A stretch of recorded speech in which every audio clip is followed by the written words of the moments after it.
Because You know you are being recorded now, so. Okay. All right. For the review, let me just get this on tape for that. For the review, all right, again for y'all, so y'all just got this. People on the camera did it. First, we're going to start with the actual document package that's in there for the final exam. Your goal for this is, one, to remember the three kinds of questions you're going to have. The first kind will be from the text in these documents. So it's basically reading comprehension. Don't take that as being too simple. As you've done the practice quizzes, you know I will either reword those questions very differently from this, or the answer choices will be very differently worded, but meaning the same thing. So you do have to process it somewhat. And the language will be very precise. I won't be looking for exact understanding of what the language says. The second type, making a logical inference. Again, you don't necessarily have to know the material from the textbook to make a logical deduction. However, it will help. So if you study the material in the textbook very thoroughly that goes with each of these documents, you will be able to answer the third type of question, which requires you to match this with information in the textbook. But it should also allow you to skip the step where you have to make the logical deduction, because if you know material from the textbook 9 times out of 10, that's going to be the logical deduction that you're required to make. If you're familiar with information, you should do well in all three categories. Second part, after we finish the documents, we will go through the 2 practice quizzes and take a look at the submissions again, see which type of questions most people miss. You put your hand up. I did not. Okay, whatever. If I forgot to take one of the quizzes, should I just leave the room while we Don't worry about it at this point. You can go back, take it, and might be able to post at least one more up between now and the final anyway. So give you another shot. So the questions on these, are these going to be written, or are they going to be multiple choice? They will be multiple choice. The entire thing will be multiple choice. Okay.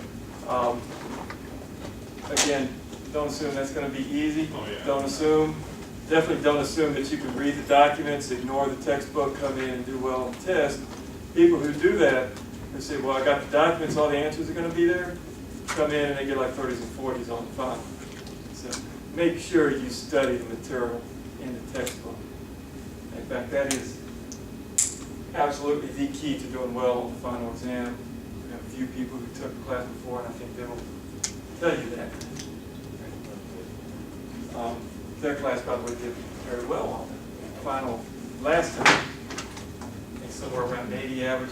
I've had classes who, majority of people opted to just bring in the documents, completely blow off any other study. Class averages somewhere in the 40s. Of course, that would be offset because there would be 1 or 2 people who got, A's and B's on it. So that means they're getting A's and B's. That means more than that people got 20 something. So make sure you study. So, now are you saying like look at the document and then go back and read that section where the document would be at? Yes. Okay, the section. And that's primarily what we're going to go through now with the documents. Okay. Right.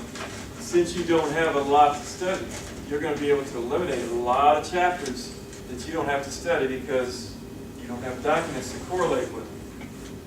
That means the chapters that you do have, study is very thorough. This one, obviously, if you look at this one, the report of the Joint Committee on Reconstruction, it goes back to the very first chapter we did on Reconstruction. You shouldn't even really have to go over that one. If it says Reconstruction, you got a chapter that says Reconstruction, and you kind of know that's what I need to focus on for this document. I think the chapter number was, what was it, 22? Regardless, it was the very first chapter we did. And that Joint Committee on Reconstruction, by the way, was one of the items that was discussed in that chapter. So definitely look at that one. This is coming from Congress. It's a joint report, both houses of Congress, so you should also look definitely at a lot of the political issues. It's kind of focusing on Congress, political institution, they make laws. That's primarily where you're going to focus. And as we move on, Wall Street owns the country. This was a speech given around 1890, so you have a time period you can narrow it down to. Wall Street owns the country. That should tell you two topics here. Today someone talks about Wall Street owning the country. What are we referring to? Stock market, Congress. We're looking at the chapter on the Gilded Age, political corruption. And as you go through here, some of the things you should recognize is her platform, very reminiscent of some of the third parties that are coming out at this time. So you would want to focus on that Gilded Age, on that chapter on corruption. Look at the date 1890 and relate that to what political events are going on, what economic events are going on. Basically, that gives you a chapter on the Gilded Age, chapter on the progressives, right, or the populists. Right. The text in here, type of question you might see when she's talking about her recommendations. We're looking at a question like, say, what party do you think she belongs to at this point in time? That's one of those textbook type of questions. You have to know those party platforms well enough, what, not just the Democrats or Republicans, but the Greenback Party, Populist Party, Progressive Party, what they advocate, and be able to recognize that her platform fits into one of those parties. If she doesn't mention it, you should still recognize it. Notice she does talk about some labor issues too. Right? Overproduction. She talks about shop girls in New York forced to sell their virtue for bread, etc. There are some labor issues in here.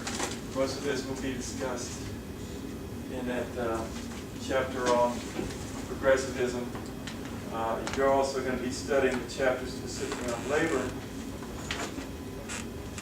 Because if you look at this life in the shop, specifically goes to labor, right? As executive board member of Local 25, if there's one thing that you're going to focus on within the chapter on the work environments, working conditions, and movements within labor, when you see member of Local 25, what is Local 25? What kind of organization is that? Union. Yeah, very good. That's a union, so you know you want to focus on some of those union issues. You'll see, obviously, the name, and so you would think you'd like to focus in maybe on women's concerns in labor. Right? Those are the things that you would kind of take an extra look at. Don't ignore the other labor issues. But you definitely would expect a question relating to women, since this is a woman writing it. She's talking about a walkout in a shirtwaist factory.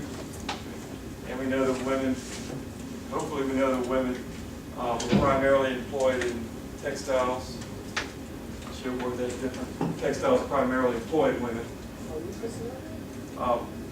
Discusses working conditions, pay, all of that in here. It's a short document, but it actually has quite a bit in it.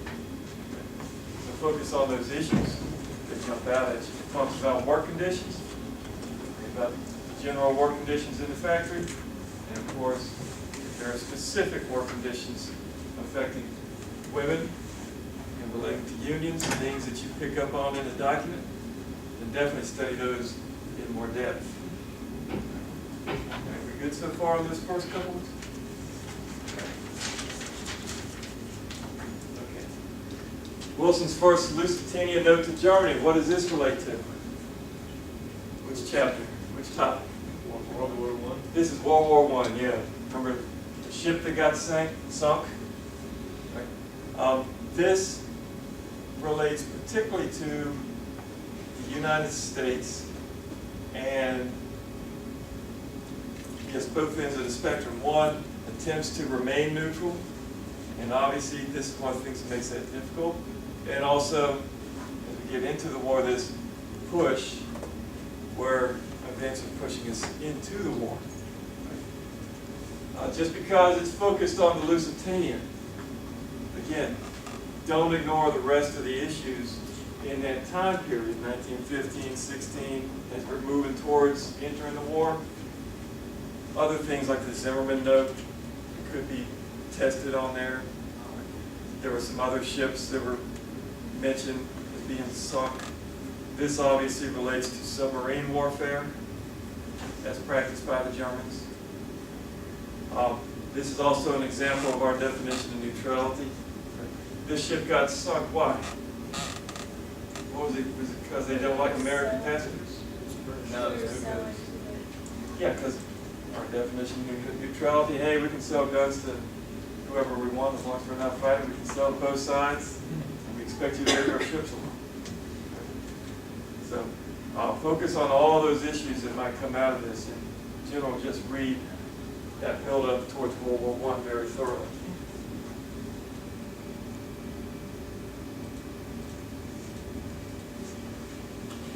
This one reports on Indian schools. Might be a little more difficult to narrow it down, but when you go through it, it's really going to be like kind of two choices. You kind of know this is like a little bit of an older document. Is this going to relate to the chapter that we have on the development of the West?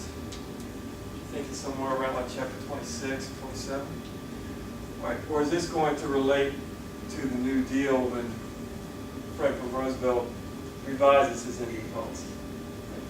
Since those two periods show the kind of two competing philosophies when it comes to Native American affairs, you are going to want to study both of those. So study the stuff from the chapter on the Old West, the assimilation policies, and then you come back and you see the reverse of it in the New Deal.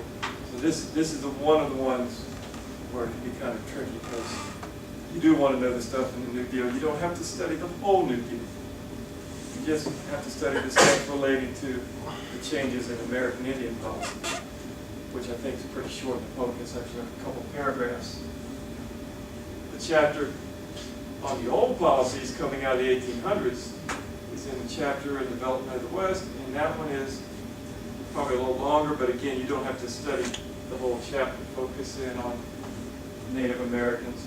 As you read through this, again, one of the things coming from the textbook that you might see is something like, which policy does this represent? And of course, from the text, there's definitely enough in the text that you should be able to recognize whether this was policy that was behind the Dawes Act or if this was a policy that was implemented in the New Deal. Very short one, as you can see. The document is short. If you see a short document, to get the same number of questions, roughly, that I do for the predecessor, which was like, I think, going into like 2.5 pages. When you look at the questions, what type of questions are you going to expect to be more prevalent? Logical inference, maybe stuff in the textbook, because there's simply not as much stuff to test in the document. So that means what you're going to be more likely tested on the short documents is stuff from the textbook or stuff where you have to make a logical deduction. And you can see as you get used to this, there's kind of ways you can strategize your study.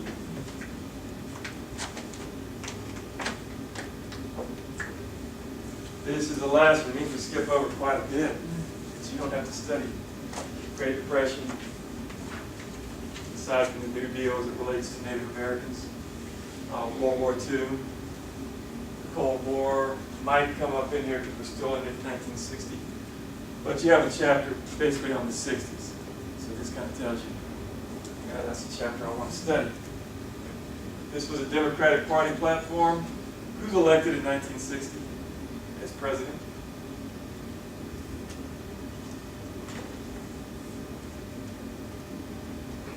Oh, man. Was it Reagan? No, Wait, before him, JFK, yeah. Nixon ran, but he was on the losing end that time. So, line up the platform with who's involved in the elections at the time. So obviously this is going to go into Kennedy. Now, this is the Democratic Party platform. Do presidents usually completely adopt the party platforms? No. Yeah, they usually adopt a big chunk of it, but there's some things that they ignore.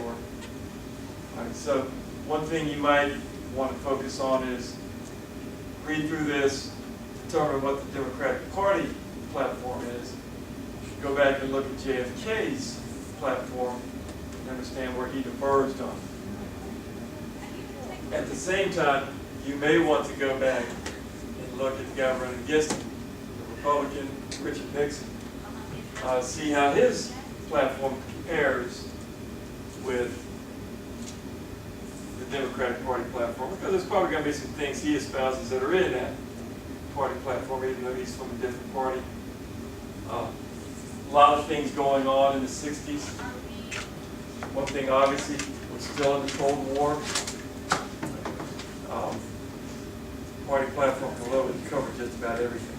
What's the big social movement in the 60s? Civil rights movement. So definitely, if they mention civil rights in the party platform at all, you want to take a look at what's going on. Make sure you study it thoroughly. Don't forget that we have several civil rights acts that are passed starting around 1957, 3 years before the election, but still may be relevant. There's one passed in 1960. The one everybody thinks about, the one that basically is always at issue in any modern civil rights lawsuits, the Civil Rights Act of 1964. And of course, then there's also the Voting Rights Act of 65. Don't just focus on the two big ones. Make sure you know the progression of how we got to them, which means go all the way back to 57, 60. Look at all the civil rights acts as they are passed, and see how they fit in with what the platform says about the civil rights movement. Right. Any questions up to this point? Good. That's the last document in the packet. This one also is a little longer. As you might expect, that is the pretty much position of the party on every major political issue at the time. So you expect it to be a little longer. When you go back to these, you'll notice some underlining, misspellings, and all this stuff. Basically, that's because it was copied verbatim from the file. It did not alter anything. Most of it should be pretty easy. Obviously, there should be another N in the committee, but I don't think anyone's going to not recognize that that's what the word means. I think most of the other changes were spacing issues. Constitutionally, I think all those were misspelled in the original document, or the spacing was off in the original document. So this is said in quotations. If something's spelled wrong, you always spell it the way the people actually spell it. The understanding, though, if there is anything that spelling is weird to you, it's going to be the original spelling in the primary document. But if it's confusing to you, then you got a couple of options. You got a little bit of time where you can look it up or send me an email to ask for clarification. Or, of course, you can go look it up yourself. Most of these shouldn't be an instant. Keep in mind, back in the 1860s, the rules of spelling were different. So some things are spelled differently. Grammatical rules also different. So if you go back to the original documents, the grammar that they use is somewhat differently constructed. And sometimes, same thing with punctuation, etc. All the rules were a little bit different. Some of the older documents, the vocabulary was also a little larger than most people's vocabulary is today. If you find words that you don't understand, it's just that you don't understand the definition. Before you come to the exam, break out the dictionary and look those up. What you don't want to have happening is coming into the final exam, you're limited to just the document, so you don't have access to a dictionary at that point, and you get a question that involves some words you don't know the definition to, and therefore you don't know what the question is asking you, or you don't recognize the right response because it hinges on a word you don't know. So make sure you look those up, know the vocabulary and the documents before you come in for the final exam. Y'all benefit from this being the second half of the class. Most of the stuff that people are writing is starting to look more like what we write. So you won't have as many of those issues as, say, the world history class has, or the first half of the class had. Actually, world history actually has a benefit because they usually have stuff that's translated. So it's translated by someone more recently, and so the vocabulary is typically more like ours. U.S. history one is actually probably the hardest one because they don't even have rules of spelling until a guy named Noah Webster comes around, right around 1800. If you look at like colonial stuff, man, even after that, those rules aren't adopted like all of a sudden, really. You can look at, let's say, someone like Andrew Jackson would write a letter. He'd spell the same word 3 different ways in the same letter. Right? Some of y'all do that, so don't laugh at it.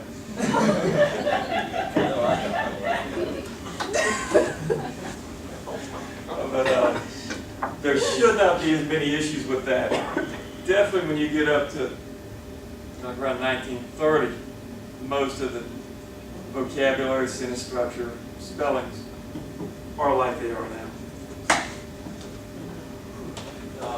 This one on reconstruction is probably the only one where you really had that issue. The others are just not as legalistic, their language isn't as proposed as speaking to regular people or writing for regular people. And so usually language is more simple and therefore easier to understand. Okay. We have the 2 practice quizzes. Hopefully by now everyone's had at least one shot on them. And let me go ahead and open the documents for both of those as well.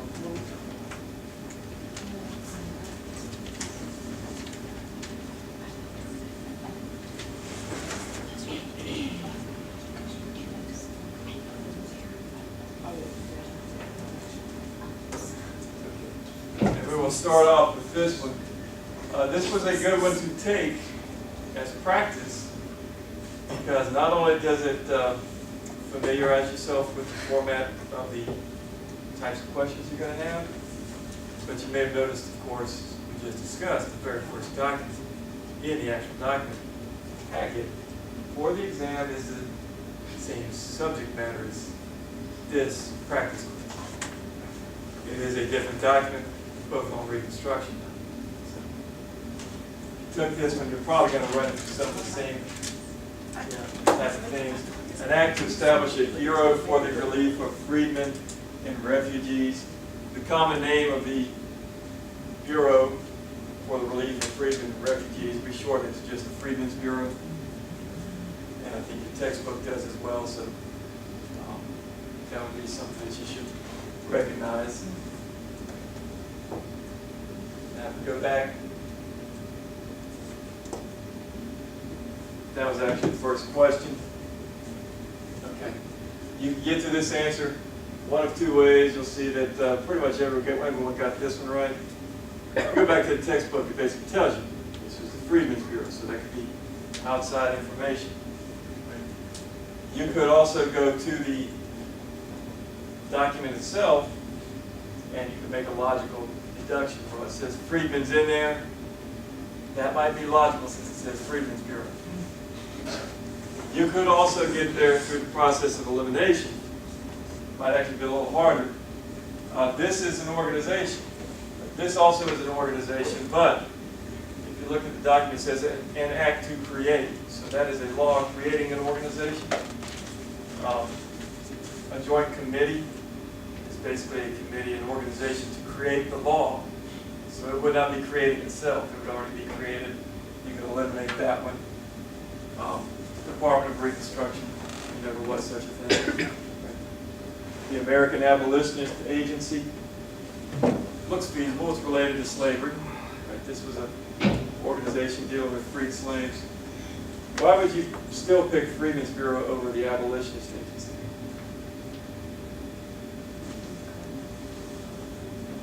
I don't know why this is one of those words that kind of hinge on the vocabulary. Abolitionist refers to the movement to abolish slavery. These are freedmen, which means they're already out of slavery. So, Oh, that's smart. yes, and also, of course, this also was a made-up name that does not exist either. So. All right, the second question. This act created an agency to primarily deal with issues that arose due to, and everyone almost got that one, effective end of slavery. And again, if you go to the textbook, it tells you that was the purpose. I think you can also find that rationale in the document itself. Need for military government, creation of the KKK, no one picked. Need to create new state constitutions for all the former Confederate states. All of these were related to Reconstruction. These were actual things. It just did not come up in that document. Again, the language of the document or the section in the textbook on the Freedmen's Bureau, either one would get you to the right answer on that one. Most people got that one, so we won't spend a lot of time on it. Who would appoint the first commissioner of the new agency? It tells you in the document who would appoint it up to a certain thing. What does it say? Anyone remember what it said in the document as to who would appoint? No? Okay, I won't switch over and look for it, but basically it says the president. This one kind of combines two things. Information in the document, you have to go in there and you will find a reference where it says the president will appoint the commission. What you have to do is match this to some outside information from the textbook. You basically have to look at the date, and then you have to look at, well, who was president at the time? And the two logical choices were Jackson and Lincoln. Two people did put Lincoln. It's basically a matter of knowing the date when he died, and knowing that Andrew Jackson had already taken over because he was assassinated. What political faction would have most strongly supported this legislation? Now, what type of question is this? Is this going to be one that requires you to get the information out of the document, make a little inference, or know something from the textbook? The textbook. Definitely the textbook. What do you have to know? Well, basically you have to look at each of these groups, and you have to know what their basic positions were on Reconstruction, and then match that back to the text. Now, this one person picked Democrats. This should have been the easiest answer to eliminate, actually. Democrats were mostly the party of which region of the country? That's the South, yeah. Southerners were Democrats. Well, obviously they're not going along with Reconstruction efforts, right? They're trying to impede those as much as possible. Radical, moderate, and then the Copperheads. Copperheads, basically, the textbook didn't mention in our chapter, so you can eliminate them. You didn't talk about them, you don't know anything about them, you've never seen the word before, it's probably not the right answer. Gets you down to radical and moderate. Basically, moderate Republicans, radical Republicans. The radical, just kind of by the name, you know, are trying to effect more change in Reconstruction, which is what this does. They're more concerned with the civil rights of the slaves. Moderate Republicans more with just patching up the country and going on back to business as usual. And again, 14 to 1 and 1, so most people don't seem to have a problem with that question.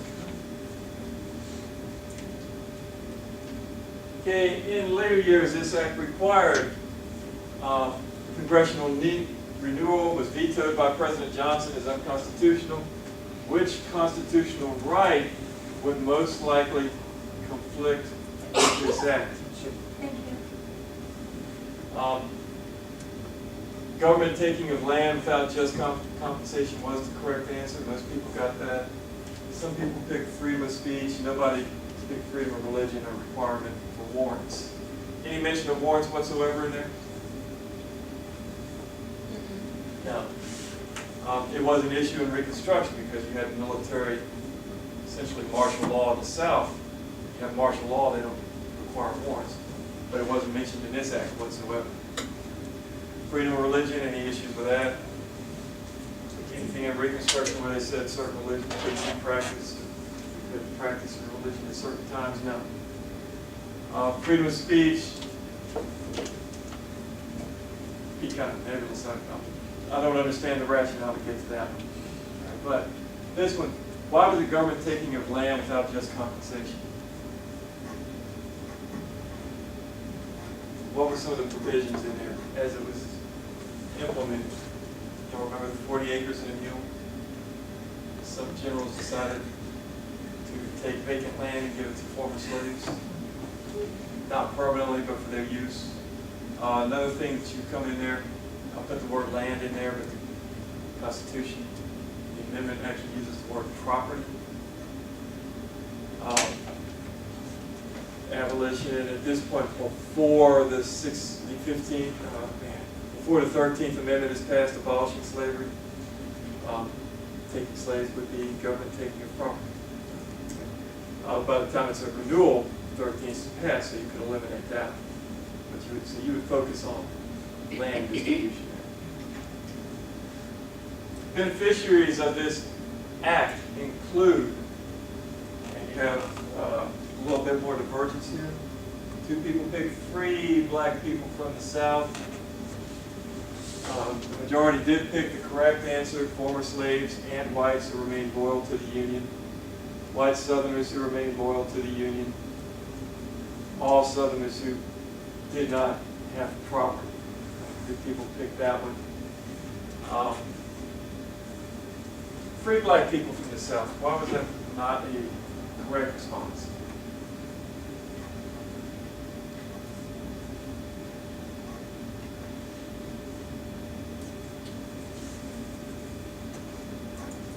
Does it include poor white Southerners? Yeah. This one usually goes to the normal instructions for any kind of multiple choice exam. The instructions usually tell you to pick the right answer.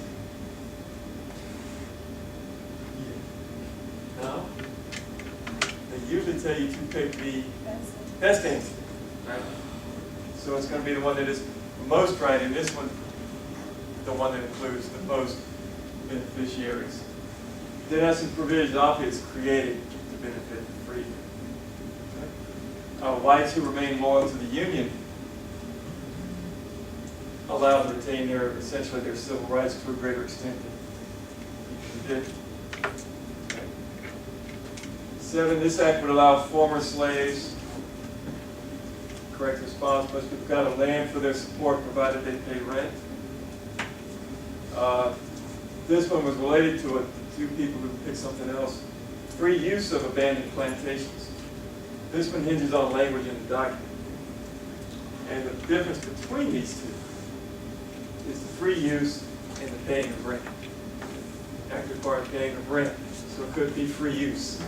Eliminate that. This, by the way, if you run across this one and you have the recognition that this is the correct answer, if you did not get the correct answer or you guessed on the one back there about the constitutional issue, it would tell you that is a taking of property. So it'll get you back to the correct answer on the previous question, or the best answer. When government takes property, does it have to take it forever to violate the Constitution? for a short period, are they still taking your property and have to compensate you? Yeah, same thing. Does not say that it has to be permanent government use. Temporary government use is fine. Okay, last one. In subsequent years, the agency created by this act would be most successful. Now, obviously, which type of question is this? It is textbook. You know that because it's definitely asking you specific about something after this was passed. So obviously, the document's not going to have answers to stuff about what happens after this is passed. Let's see, 2 people picked helping former slaves obtain the right to vote. Right.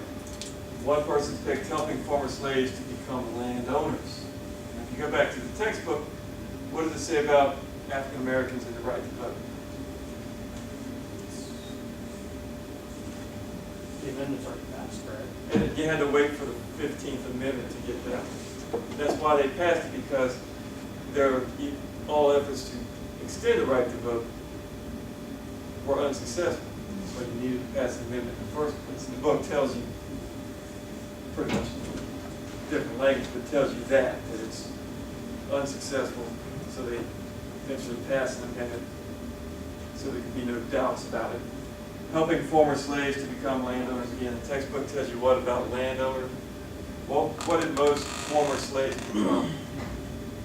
Small landowning farmers or Land renters. land renters. Yeah. One of the 2 things they talked about in the book were either tenant farmers or sharecroppers. They do mention that African Americans eventually, landowner becomes more prevalent at the end of the 1800s. That's way, way after this. I guess that's subsequent years. But the agency wasn't successful at it. Educating former slaves, the book does specifically say that was the one area where they actually had success. They failed miserably in everything else, but they were effective in educating former slaves. So that one basically is pretty clear cut, but you got to know, again, the stuff from the textbook. You know the stuff from the textbook, you do fine on those. If you don't, then yes. And again, that's why people who don't study do miserable on this exam, because if you think I just got the documents, I'm not going to study, you run into that question. But you see, you got 4 choices, so you got a 25% chance of getting those right. Sounds like Now, what? And of course, when you make a logical deduction,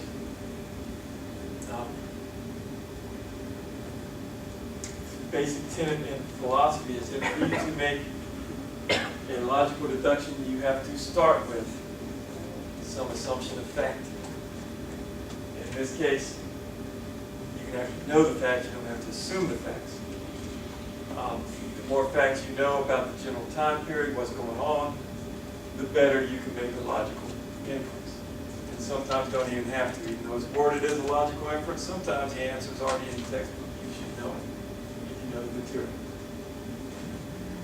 All right, this document, I think we went over this one in class, didn't we? The Kipling document. So this one is on imperialism. First one, Kipling's reference to colonized people as half devil, half child shows an influence by which philosophy?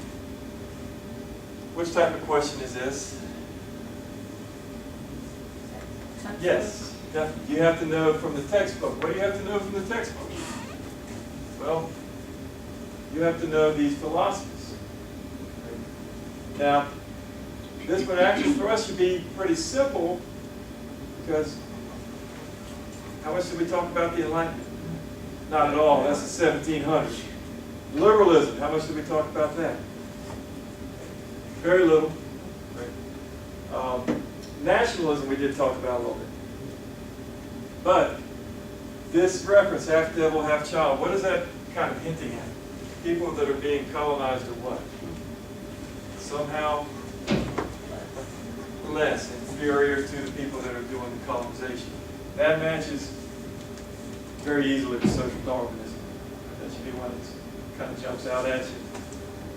Also, that's the one we talked the most about. So from class notes or from the textbook, you can have that one. According to Kipling, bringing peace to other people. What type of question is this? Straight out of the document. According to Kipling, the author of the document. So that tells you, according to this document, essentially. Bringing peace to other people will what? This one, looks like there's a lot of split there. This is one where, again, I say the problem is probably one of going through the documents too quickly. Just because the answer's in the document, don't just scan through them looking for the answer. Read the document thoroughly. And especially this one. This one was a poem, so poetry, of course, is going to have a lot of symbolic language in there. This one actually, not a whole lot of symbolic. It's not considered a great poem or anything like that. But it is going to use a mix of vocabulary. Requires Europeans to sacrifice their own in wars for peace on other people.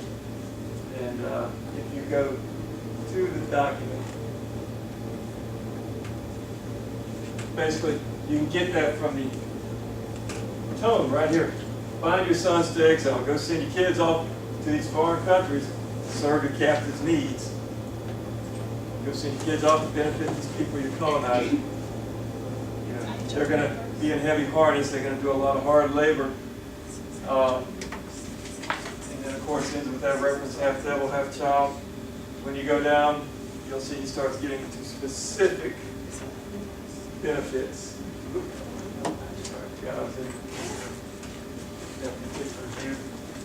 Take up the burden, patient abide, veil the threat of terror, check the show, pride, etc., etc.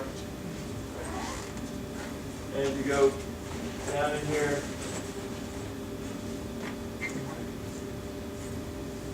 This one in particular. The white man's burden is to take up the savage wars of peace. What is a war of peace? Kind of seems like an oxymoron, right? Yeah. Right? Well, how do you get peace out of war? You don't. Oh, if you would. Well, theoretically. All these people having wars, you go in, you beat them up until you get them, conquer them, and force them to live under your rules so that they don't fight each other anymore. That's what he's getting at in that question. So again, it's one of those where it's, go slow and pay attention to the language. That answer should come out at you.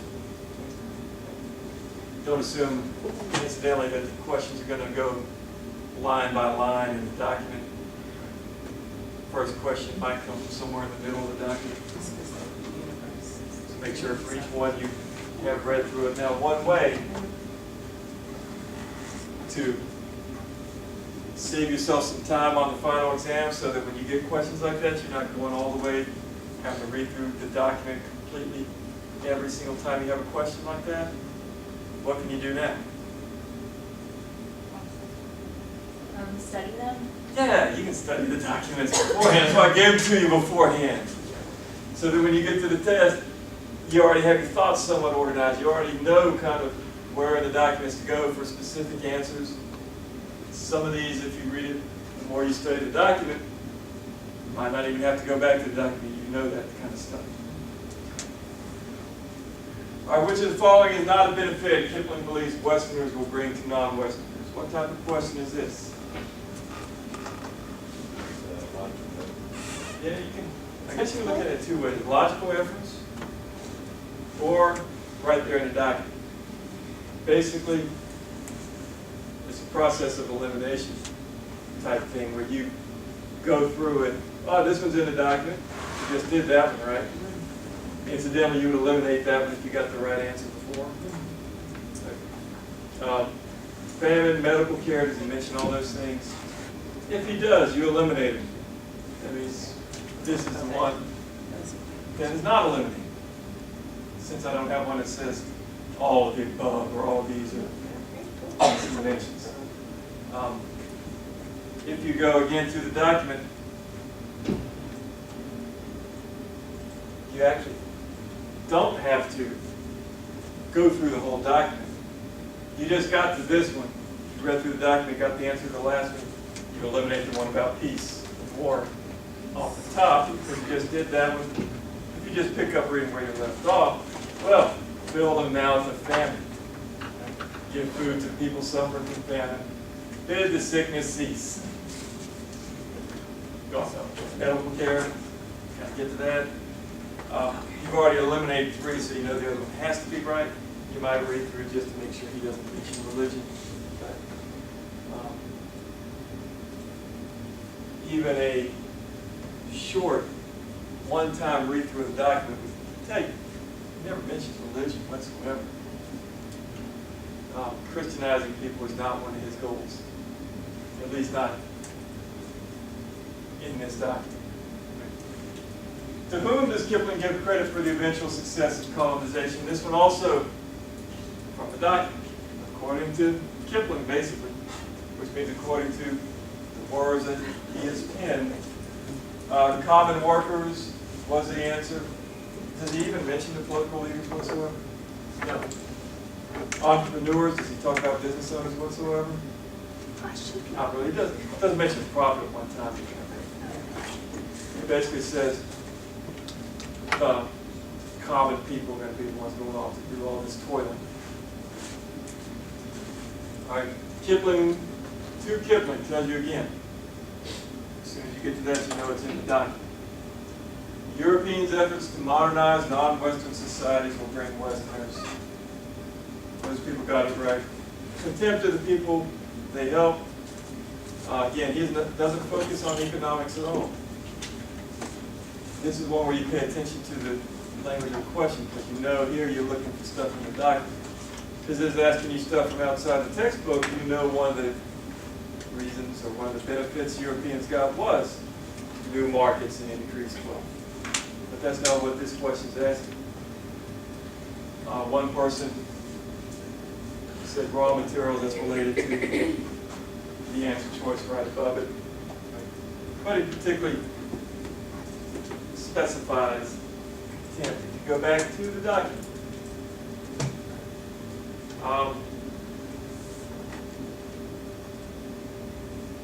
it's on this page. Mentions a lot of stuff that this is going to be very costly. You're going to mark all this with your dead. And then this stanza, take up the white man's burden and reap his old reward. This is your reward. You take up your burden. The blame of those you better. The hate of those you guard. So what your reward is people are going to blame you for anything that goes wrong. The ones you're trying to help, the ones you're trying to guard, they're going to hate you. That's great.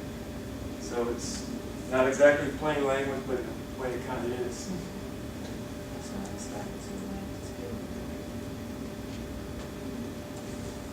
Okay, the other two documents. The Black Man's Burden. H.G. Johnson describes this injustice being perpetrated. This one, basically again, right from the document, African Americans, Native Americans, Polynesians, Latinos. This one is in the document, but you have to know the vocabulary.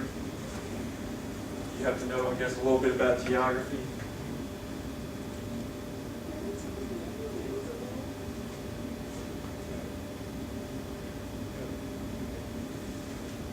First of all, he mentions, follow on the black man's burden, 'tis the nearest to your door. This is the only one that might be a little bit difficult, because the black man he's referring to in his poem is whom? Two good choices here, you might assume. Either Africa, because it's being colonized, and for an reference to Africans, or African Americans. It's nearest to your door. Kind of shows you it's the African Americans he mentioned. See, check that. Latin Americans, are they mentioned? Well, what do we refer? What ethnicity are people Cuban? Cuban. Cuban. All right. Latin American, though, right? Right. As you go on, darker white shores, Polynesian. Hail, you fearless armies, etc., get through that stanza. Next stanza, pile on the black man's burden his well with laughter drowned. Ye sealed the red man's problem. Who's the red man? Native American. That's the reference to Native Americans. And you got to that point, then you know it's all of these.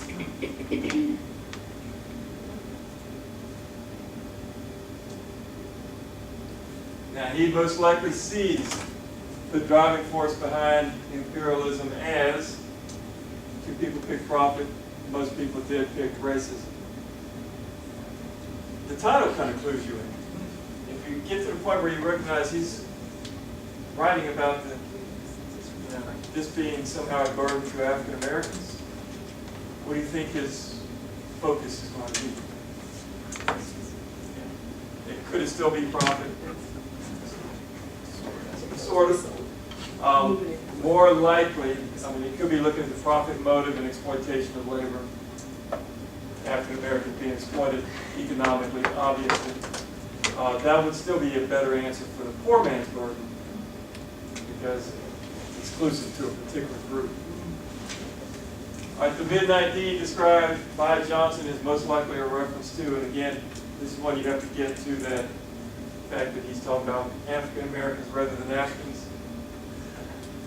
All the chapters we've looked at, going back to Reconstruction, all the way up through the Civil Rights Movement. That midnight deed, what would that most likely be a reference to? Lynching. Right? Alcoholism, no. Violation of employment laws, no. Activities of the Ku Klux Klan, that might be attractive to you as a response. It's tricky. You see two people pick that. Why would that one not be a correct response? Because it wasn't just two folks. Right.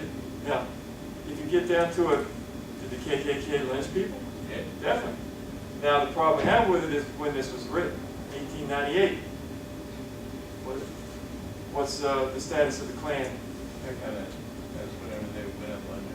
Yeah, they pretty much went out of existence in the Reconstruction period and didn't pop back up till the 1920s. So you just kind of know this is general, right? It's going to encompass this for number one, because there are still some Klan members out there. So this will be included in that. But most of the lynchings in 1898 were not done by the Klan people. Again, read the book, you know that, on this time period specifically. That should get you to the right answer, and again, the best answer. Because technically, yeah, this might be right. They're doing lynching.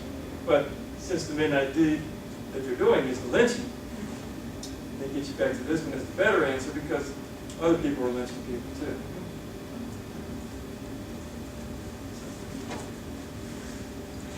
That would be one of those ones, by the way, that would be thrown in there to separate like the A's from the B's.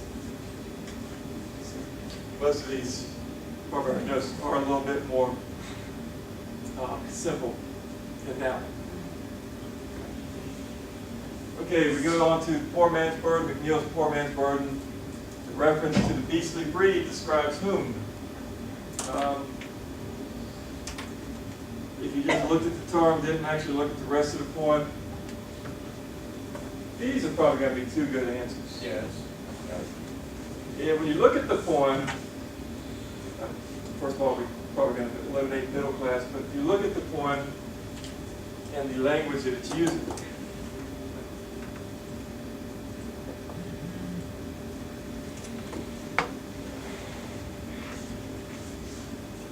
it's drive out the beastly breed and bind his son in exile. The people in Africa who are being colonized, are they driving them out to exile the Africans, or are they keeping them in Africa, where they can exploit their labor, etc.? Right? The ones being driven out are the Europeans. They're the ones that are going out somewhere. So that would get you to, it's going to be a European one. This guy's a supporter of labor. He's interested in the conditions of the working class. Why is he describing them as the beastly breed? Seems like that's not the way he would, get them to vote for or support his labor movement. Yeah, y'all are the beastly breed, right? But it's the trick of the language. He's describing it, saying the beastly breed is the way that rich people view the working class, essentially. Because the next to serve your pride and greed, whose pride and greed is being served? The rich people. So it's basically, when you get to that one, you should recognize that the beastly breed is the way these rich people view them. And the perfect opportunity for them to send them off to someplace else, get richer off the backs of their efforts and labor. They'll be the ones in the military dying. They'll be the ones in the, mines, mining, et cetera, et cetera. Right? This one has for comparison, but it's going to be in the documents. Unlike Kipling, McNeill shows that some people believe the driving force behind imperialism was, we just went over that in that line, the greed of the wealthy people seeking greater wealth. One person picked poor Westerners' greed as they sought to achieve the wealth of the wealthy industrialists. Why would that not be the correct or the best answer? Well, his whole point to this is another way of exploiting these people, right? For these people to get richer. And that was in that same 3 lines. 2 people desire to free people from historical tyrannical governments. Maybe didn't pay attention to the language of the question. Unlike Kipling, McNeill's point of view shows that, if you look at this and you read, you could, I guess, read through the question quickly and come to the conclusion you're asking what Kipling believes. This looks more like something Kipling would be espousing, right? We're giving them a better government, introducing them to American, British, and French democratic ideals. This one is kind of like the opposite. This goes to what Kipling would say was a benefit. All right, according to McNeill, imperialism would benefit poor Westerners. This is kind of a trick question because your tendency is going to be you to go in there and look, well, it must benefit poor Westerners somehow. The answer is essentially in no way. They would suffer the burdens of it. And it's that comma that gets you there because that's basically the whole tenor of the point. Showing all the burdens for someone else to get rich. Okay, this 12th question, and the last one. One element of McNeill's poem that makes it less likely that he was a follower of Karl Marx. Which type of question is this? No? No? Just when you got to know stuff in the textbook. First of all, you got to know who Karl Marx is. Right? What was Karl Marx associated with? Communism. Communism. Right? Which means we've got to know what communism is. Because communism is a non-God. Communism, basically your religion is the revolution. You don't believe in God, you believe in communism. So that's the one you have to recognize something from the textbook. 2 people did pick that he opposes imperialism, which would be used to spread Marxist thought to non-Westerners. The person who did this also was kind of recognizing this was coming out of something else, I suppose. For communism, what were their thoughts on imperialism? They didn't like it because they viewed it more or less, not to say McNeill was a communist, but more or less in the same vein. This was something that was allowing the rich entrepreneurs to exploit other people, not the working class, because they were pre-industrial society, but to exploit somebody so they could get richer. His sympathy for the poor, well, communism basically is supposed to benefit which social group? All of them. Yeah, well, yeah, theoretically all of them, but primarily the working class believes in that revolution where the working class overthrows the capitalists. I guess you could say it benefits everybody because everybody becomes equal. Of course, if you're rich, if you're J.D. Rockefeller, you probably don't want people. You probably don't view that as a benefit. His reference to monopolistic rings. Who controls the monopolies and the trusts? Banks, the Rockefellers, the Carnegies. Basically, these are the rich people that he's saying are going to benefit from this, and those are the people that they're trying to overthrow in the communist regime to benefit the upper class. This one was a little different because this one was posted up when we were discussing all those chapters, imperialism, the labor movement, etc. So I didn't feel bad about throwing you one because this is kind of information that you have to know, but it's not from the chapter on imperialism. So you won't get any like that on the final exam, whereas from chapters you're not studying. This one I didn't feel too bad about it because you just studied this stuff. Also, I still wouldn't feel too bad about it because it's communism. How much we talked about communism or read about communism besides everything from starting in the late 1800s, it was discussed in the labor issues, political issues, all the way down to the Cold War, all the way down to 1992. So we should know communism if we've studied any of those chapters. We should know it in general anyway. All right, any questions on this quiz? I think we discussed this one in class, so y'all should have that one. Any questions on the other quiz? Okay, good. Now, some general strategies. When you bring the documents in, that's all you're going to get to have. It's not open book. It's not exactly open note. You can't bring in your notebook with 50 pages of notes. But what you can do, what I will let you do, is bring in the documents, and you can highlight those, and you can make short one-sentence comments in the margins. Before we come to class? Before you come to class. You can't flip it over and write notes all over the whole back of the page. But you can take some margin notes on one sentence roughly, all line, something highlighted. Those can be things like if you have words you don't know that you look up, you can put a definition of them, so that'll solve the problem in case you don't worry about memorizing something like that.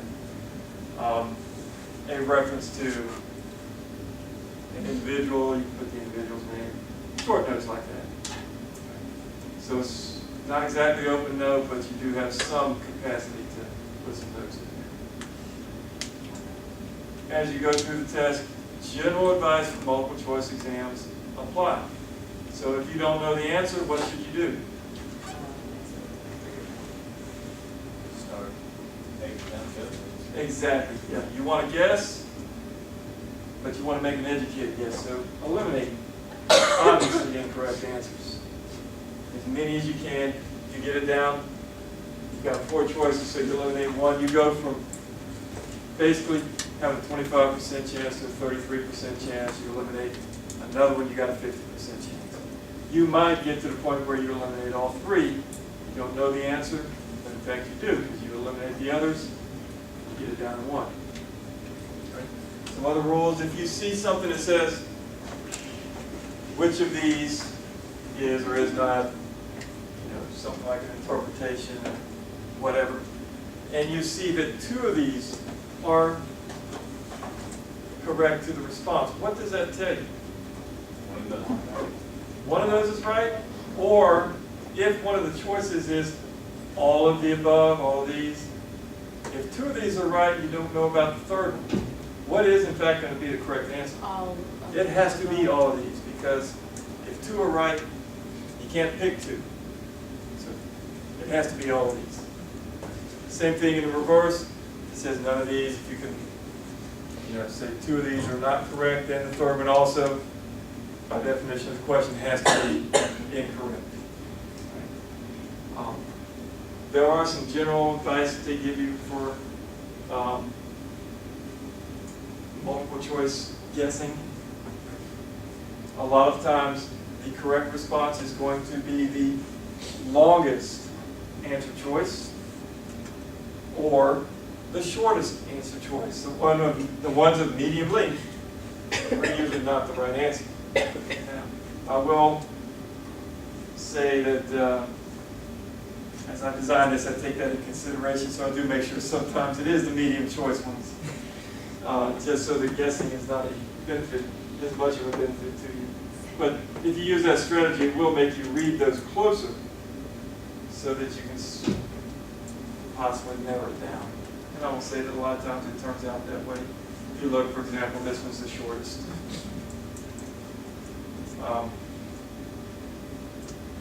Let's see. As you go through the documents, you will have the ability to go back and forth in the exam up until the time you submit it. So you can mark ones or leave a blank, come back to them. Make sure you do that. If you leave one blank, don't forget about it. Hit submit button. It's too late then. It'll go in as an incorrect response. So time should not be a major issue. You only have, I think, somewhere in the neighborhood of like 40, 45 questions on the final. It is shorter than if, the straight multiple choice. You probably have like 100 questions, every 20 questions. So you have to have some time for reading the document. So it's shorter. Again, it's more concise. Read through everything very closely. And obviously read your directions for the general. Pretty much already know it's going to tell you to pick the best response. But as you go through the ones from the document, it was just basically simple reading comprehension. That's too easy for a college test. So the language is going to be very precise, very nuanced. So read through the question very slowly and carefully. Read through the answer selections very slowly and carefully. Now, how many separate documents were we going to have? Just those ones we went over at the beginning, which was what, it was 6 documents, okay. Just those 6 documents. Those are the exact documents you'll have. Varying lengths. Just because one is longer and one is only this much on a page, don't assume, there's going to be a ton of questions on the long one and only a few questions on the short one. Yeah, figured that out last semester. Yeah. It was, one of us was teaching, it was for one of my African American history classes at my last school. They had documents like that, maybe on Reconstruction, a few pages. They ended up with like 5 or 6 questions. Had a short poem by Revolutionary era poet, African American named Phyllis Wheatley. It's probably about an 8-line poem. All the lines were like 4 or 5 words, so it was very short. Had more questions on that document than any other one on the exam. There was just more you could test, particularly on outside information on that. And all related to all these revolutionary principles and stuff. Don't try to guess it, but you can use some logic when you go through the documents to kind of anticipate what kind of questions you'll get. But be thorough in the study. They are graduated, which means put into categories of increasing difficulty. So the bulk of the questions will be ones I would expect. A C-level mastery of this, someone with a C-level mastery to answer correctly. Then there will be a slightly smaller group where I would expect people with a B-level knowledge to answer. And then there's a few that are up there that are a little bit more difficult than that to separate the A's from the B's. Definitely, you got to at least have a C-level mastery job. So you don't want to get a D or an F.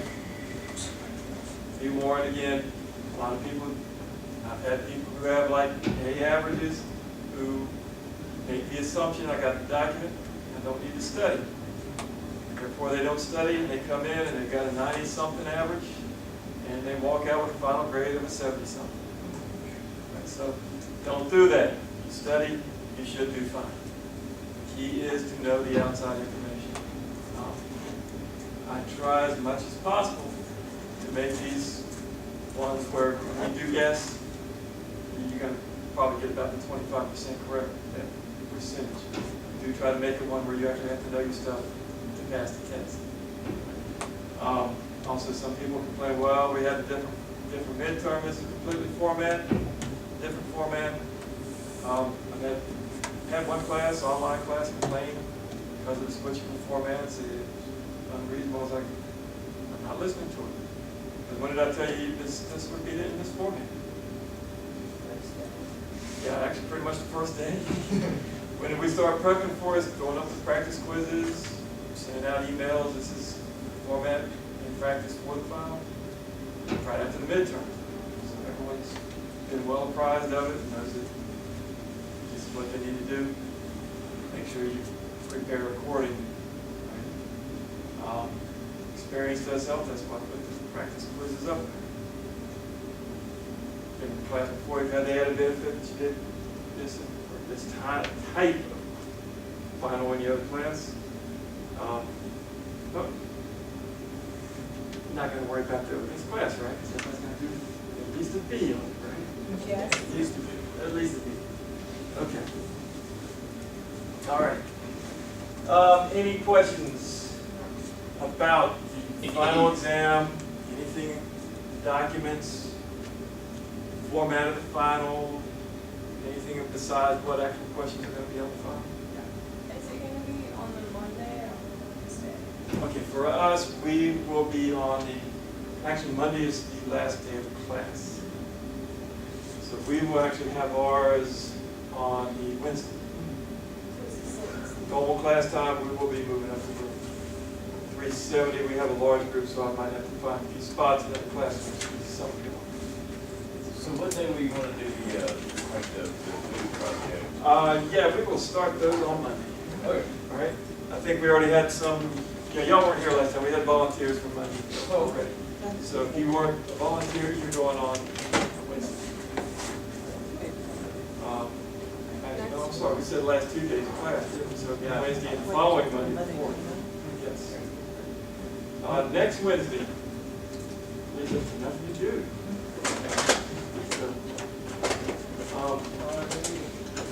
Yeah, well, that's our next assignment for this class. But what I will do is I will call next Monday's class optional review. If you feel the need to come back in and get a little extra for the final exam, I will make that time available. You do not have to attend, since we've already done a fairly thorough review here. Next Wednesday? Next Monday. The 25th? If you show up, great. If you don't show up, I will not hold it against your attendance. Monday or Wednesday? And we'll be done for the semester. If, as usually happens when we do that, nobody shows up, or if you're like the only person that walks in and you don't see me here, basically if you're 5 minutes late, I'm going to split. Actually, since my office is right across the hallway, I'll probably just camp out there. And since usually no more than like 1 or 2 people show up, just come get me in here. Because most of the time, nobody shows up. Maybe we should get extra credit for coming. Yeah. I don't know the extra credit. Yes. So people that volunteered for Monday are going Wednesday. Yeah, y'all are going, girls, actually I should have given the days in there, but our last 2 days of class, Wednesday was, I guess, always the day. Okay, so this coming up Monday is the optional. Optional review. Wednesday is, you volunteered for the first day, I think, Yes. so you'll be going on Wednesday, and then we'll have the weekend. The next Monday is the last day of class, so that will be everybody who didn't volunteer, just to bring their stuff in on that Monday. Yeah, that is the 4th, yes. And the final's the 5th. Final is the 6th. Now, if you do want to take it early and you feel prepared, heck, if you want to come in on the class next Monday, which is the optional review, you say, I'm ready to take it now, I'll let you do that. Clears out space so I can feel, open that up for online students or something. Some of y'all may be very well be prepared for that. I have no doubt that some people study over the weekend, they will be ready Monday. If you want to take it on either day, the 5th or the 6th, and you want to make an appointment to do so, you can do that too. Basically, my online students are coming in by appointment, so I have space reserved both days for testing. Pretty much the only time excluded to them is y'all's class time. So they start, I've got room bookings from 11 all the way down to 5 p.m. And So naturally they had a conversation. Tuesday, the class that comes in for world history to take their exam is at that 9 o'clock class, so might fit 1 or 2 in, but they're pretty full too. Before we go any poll, let's see, is there anybody who does now think that they want to take the exam early? Oh man, that's the whole list. You want to take it early? Okay, great. All right. Which day? You have an idea already? Just give it to me, let me know whenever. So you can take it next Monday. Great. One of those slots. Take it Wednesday, obviously. So this would be easy. And that's Yeah, not, if you- that's I don't have a class after that, so if you want to go right It after has the something to do with presentation separating on either of those days. the rest of it, and I Yeah, don't that's know how to do that. Actually, we got all next week, so anytime next week. The only day where I'm pretty full is the Monday. To fold into your, how do you fold something into your? Right. So, those some cheese. This one's No, these are the same thing, this is just the rest.